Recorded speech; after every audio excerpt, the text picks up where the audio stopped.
This video is going to cover Unit 27, Section 4, Areas of Segments. So for this section, we're going to do almost everything that we did in the last section. So we're going to find the area of a sector. Now, a segment is part of a sector. If I draw a chord all the way across there, the segment is this area right there. Okay? So if you could imagine, we'll have to find the area of this sector the same way we did in the last section. Find the area of that sector. And then to find the area of the segment, we will have to find the area of this triangle and then subtract that from the sector to get the segment. Okay? So let's take a look at the example on the page 689 at the top. Okay? So let me see here. They've got 140 degrees. So I'll go ahead and write it right here. 140 degrees right there. And what was the radius? Radius is equal to 4.5. 4.5. Now notice I'm still using the same paper that I left off with. That's just my little kick to be green, I guess. Yippee. Okay. Oh, let's see what else. What other information do we have? The height of that triangle is 1.54. So let's draw it out here, about the way they did. 1.54. Okay? So now we can find the area of this triangle. We have enough information to find the area of this triangle. Even though right now it might not seem like it, because remember we need base times height, right? So we need this distance right here. Well, we're going to be able to get that distance based on the radius and this distance right here.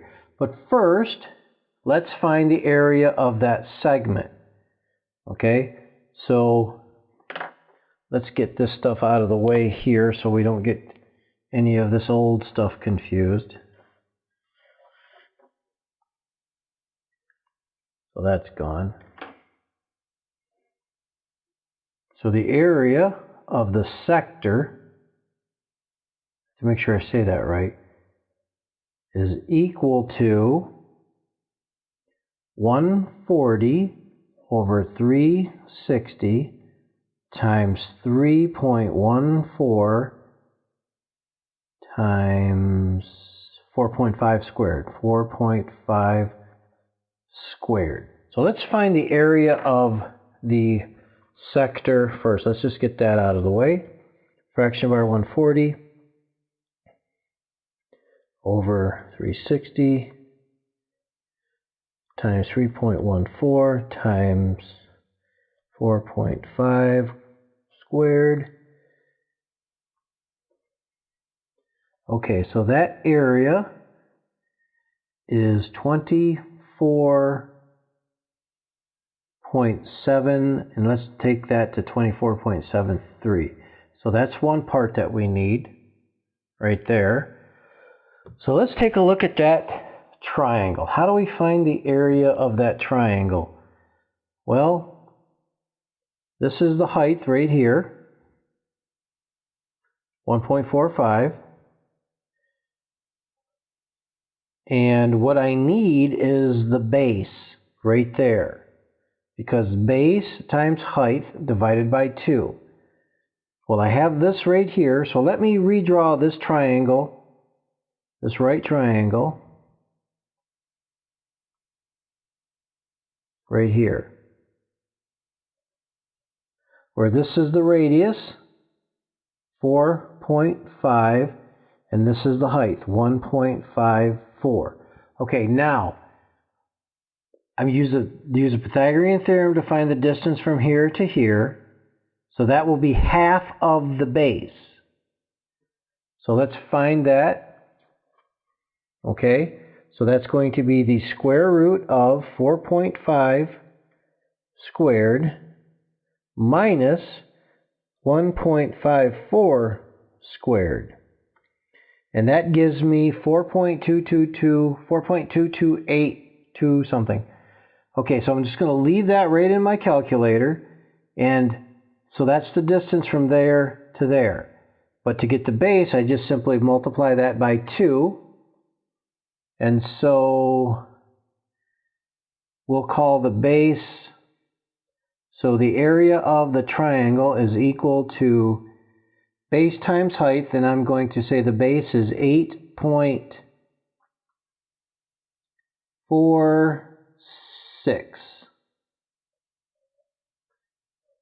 Base times height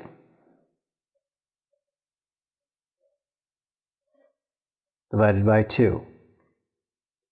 So, fraction bar, 8.46 times 1.54, put a 2 in the denominator, and I get 6.5. Now I just simply subtract. 24.73 minus 6.5 gets me an area of the sector as 18.23. So that's the area of that sector. Now, or segment, sorry, segment, I get those mixed up too much. That is this area right in here. The area of the sector minus the area of this triangle.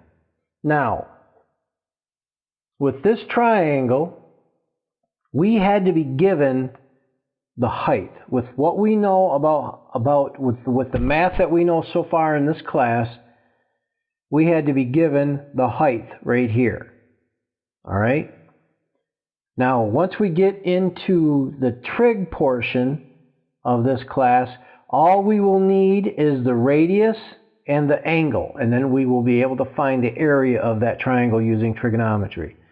I think it's much easier that way, because I don't know, it's just easier. But we'll look at this triangle right here, and you'll notice one thing about these triangles always in this, when you take a sector and you try to find the segment, these are always going to be isosceles triangles, because this side right here is the radius, and this side right here is the radius as well. Knowing that, I know that this angle and this angle are going to be the same. That's part of an isosceles triangle. So I can use trig functions. All you need in a trig function is the angle in one of the sides, and you can find everything else. But we'll get to that when we get into the trigs. I just want to kind of look forward to that, so that when we get to it, when I start talking about it, it doesn't sound so foreign.